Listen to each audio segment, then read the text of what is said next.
Salut tout le monde, ici Daphné pour l'émission Accès Média. Certains le connaissent pour son personnage de Renaud, d'autres pour ses personnages dans Vrac la vie, mais ce soir, au Jésus, c'est sa première montréalaise et l'équipe d'Accès Média a eu la chance d'obtenir une entrevue avec Pierre Hébert. Bonjour, ici Pierre Hébert, vous écoutez Accès Média sur les ondes de JVM Productions.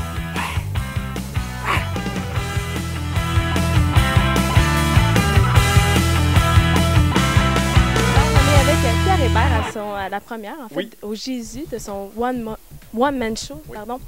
Comment ça va? Un peu stressé? Ben, je te dirais que c'est un mélange de tout. J'ai hâte, je suis nerveux, je suis stressé, je suis angoissé. C'est comme plein d'émotions fois 1000 en même temps. Là. Mais je te dirais surtout que j'ai hâte. Là.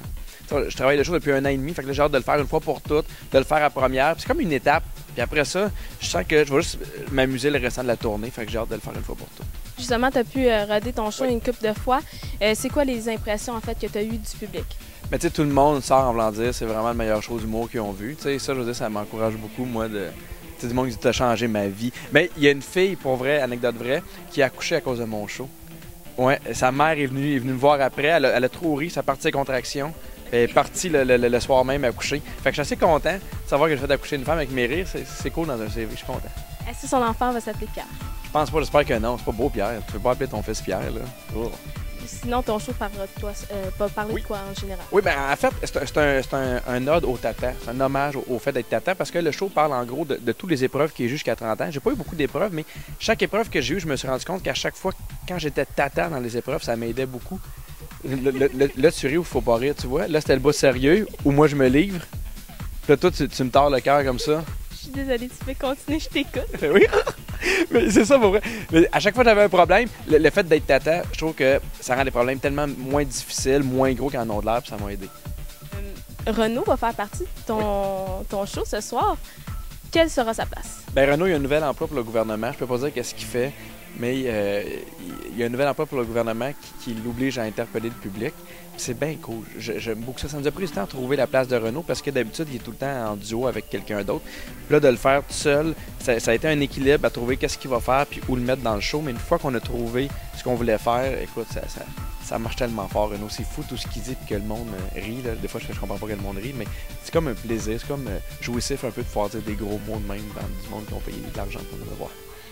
Puis sinon, en fait, tu as eu beaucoup de bonnes critiques quand tu as fait pour la première fois Renaud. Oui. Tu étais tout fraîchement sorti de l'école de l'humour, dans la relève. Comment on fait pour pas s'arrêter à ça puis continuer puis justement bâtir son premier show? Le danger, ça aurait été de faire Renaud at large tout le temps. T'sais, aller dans les bars, faire Renaud à la télé, parce que Renaud a tellement bien marché qu'on a eu plusieurs demandes, puis c'était juste de doser, de pouvoir faire du stand-up et de pouvoir faire Renaud. Et c'est pour ça que des projets comme Vrac la vie ou Remise à neuf, c'est le fun, ça permet de me faire connaître sur d'autres cieux. C'est juste une question d'équilibre. Ça aurait été dangereux de sortir un show tout de suite après Renaud, pour avoir 45 minutes de Renaud, puis après ça du stand-up. Puis je pense que ça n'aurait pas fonctionné.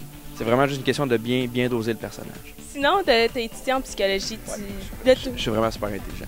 C'est important de le dire, j'ai étudié en psychologie. Tout le monde te demande la question pourquoi tu as arrêté et tout, mais moi je veux savoir... Oui. La psychologie puis l'humour, c'est quoi qui va... Ben moi, je trouve que c'est la même affaire. Je trouve que c'est exactement le même chemin, c'est juste pas le même but. En psychologie, tu analyses, tu observes, tu décortiques pour trouver le problème puis trouver la solution. Tandis qu'en humour, tu observes, tu décortiques, tu analyses pour faire rire. En psycho, on sert des travers pour un peu régler des problèmes. Tandis qu'en humour, on sert des travers juste pour en rire. Puis je trouve que c'est une manière de les accepter aussi. Fait que la méthode est vraiment la même. Des fois, je travaille un texte pareil comme quand je travaillais un cas en psycho. Là. Et ça, tu vois, ça c'est intelligent. Ce que je viens de dire, ça c'est vraiment hot. Plus 2. Plus 2. Yeah. Yes. Là, tu as le personnage. Tu vas normalement dans un public général avec Vrac la vie, puis un gars soir. Oui.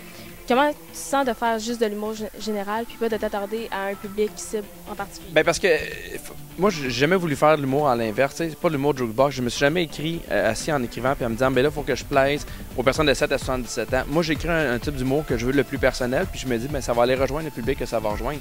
Si mon humour avait été que pour les madames de 50 ans et plus, ben je l'aurais fait parce que c'est ça que j'ai le goût de faire. Puis je me suis rendu compte que l'humour que je fais va rejoindre les gens de 7 à 77 ans. Tant mieux. Mais jamais j'écris en me disant, je veux que ça plaise à le plus de monde possible, qu'il y ait le plus de monde dans les salles. Je pense pas. Je pense qu'il faut que tu fasses qu'est-ce qui est le plus personnel, qu'est-ce que tu aimes le plus, puis les gens, ils vont suivre en fonction de ce qu'ils aiment ou ce qu'ils n'aiment pas. Puis en terminant, c'est intelligent ça aussi. Ça, c'est la deuxième remarque intelligente de l'entrevue. Wow. troisième? Ouais, c'est impressionnant pour moi. Ouais, félicitations. Merci. Je suis comme fière de toi. Yes. Alors, sur ce, on te souhaite un gros merde pour ce soir. On espère que tout va bien se dérouler, que Renaud ne fera pas trop de folie avec le public. Juste assez. Juste assez. Puis, merde. J'ai vraiment été jeune. 3 fois. 4 fois. Tu sais pas compter. 4. 5. 6. 7.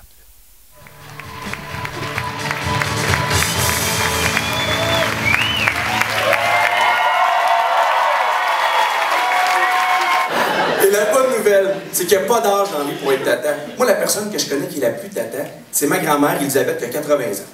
Puis moi, je l'appelle Bebette, puis je l'aime au bout, puis à chaque fois que je la vois, j'ai dit tout le temps la même chose. Je fais, puis Bebette, as-tu écouté des films de fesses dernièrement? Vous êtes niaiseux. Là, c'est tellement niaiseux, IGA va en entendre parler, ça va vous revenir d'en face. Une demi-heure plus tard, le téléphone sonne.